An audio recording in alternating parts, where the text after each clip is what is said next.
In this video, I'm going to try to do something a little bit different and answer some of your questions. I get countless emails, DMs, messages about various topics, and I thought I would get common ones together in this video and go ahead and answer them. So without further ado, let's get into it. So first question, CLK63 Black Series or C63 Black Series? This was a surprisingly common question, so let's address it.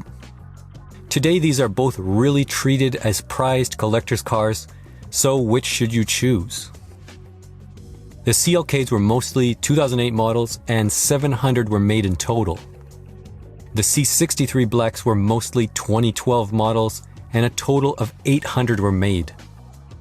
So for rarity, it's very close. The engines have basically the same output rating, but the C63 has the lightweight crankshaft and forged pistons, so it'll be slightly more rev happy. The wide body and track-oriented setups are in many ways part of the same philosophy. The C63 Black is going to be the sharper and better handling car of the two because it's starting from a more capable platform. The biggest difference is that the CLK has the old torque converter 7-speed that can't blip the throttle on downshifts, while the C63 has the MCT gearbox, which is much more responsive and rev matches gears nicely.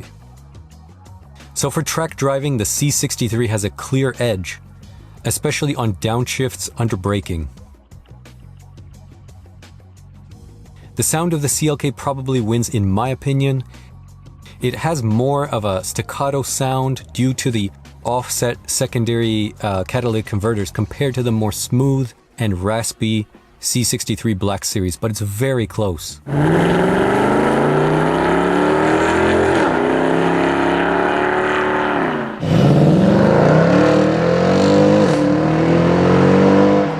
I think the specs of the CLK are a bit better. A track car like the CLK is correctly spec'd with no sunroof, while the C63 Black has a panoramic roof for the US market, which is weird to me. It shouldn't be trying to be an E-Class. The standard seats are also poor in the C63 relative to the CLK because it actually has the faux leather C250 seats rather than the highly bolstered Nappa leather seats in the CLK. Now the European specs have less to worry about because you could get optional bucket seats for both cars and choices for no sunroof, so it's closer for them.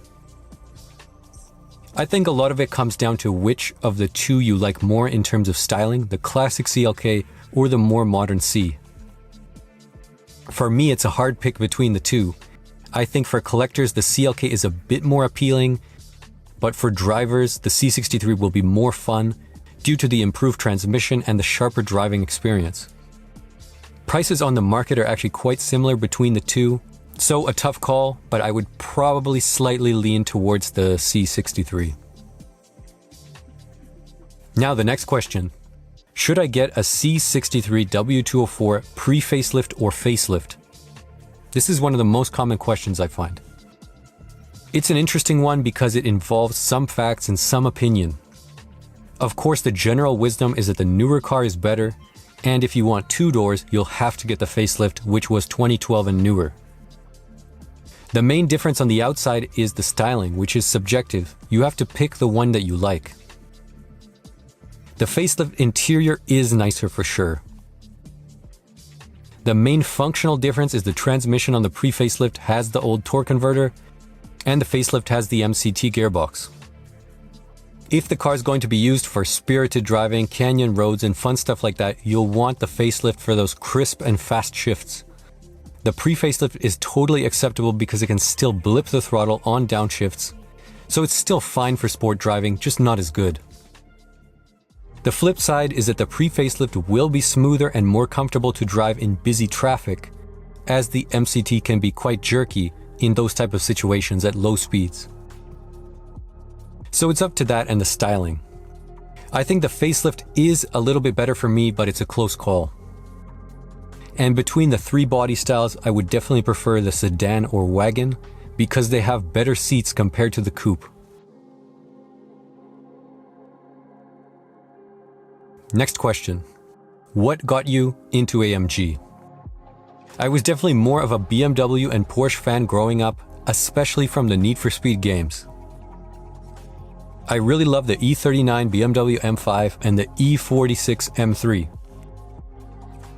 As I got older, I started watching Top Gear, and probably still the best individual car review on that show was for the CLK63 Black Series. That sounds like this. You can indulge yourself in what this show's all about. The absolute joy of driving a great car on a great road. And that definitely got me interested in AMG overall. It just kept growing from there, and in those formative years, something like this E63 would have been brand new, and YouTube was really taking off in 2010, so it was easier than ever to see clips of these cars online.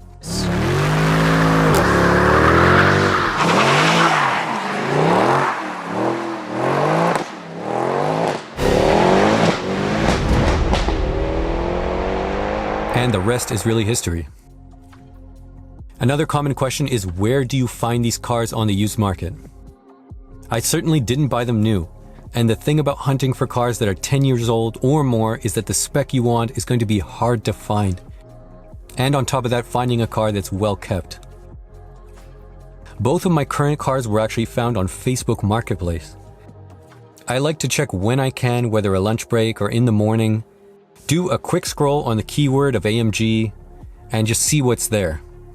I've also had some luck with the Canadian Auto Trader as well, so expand your searches and always look for something that might be in a city or town even a few hours away. Patience is really key here. If a listing for a car is from 2 months ago, then you know something's probably not right. Everything I've bought recently was day of or the next day. This is certainly a huge topic overall, so I'd probably make a full video on this later. Now to the opposite question, would you buy a new or nearly new AMG model, and which would that be? I know AMG gets a lot of flack for their new cars like the C63, but they still certainly have good models. Now obviously the first point is that depreciation is going to hit, whether it's something new or a few years old. So that's generally why I try and avoid something like that, because it's well known among German cars that unless it's a 911 or something like that, the first 5 to 7 years have that heavy depreciation.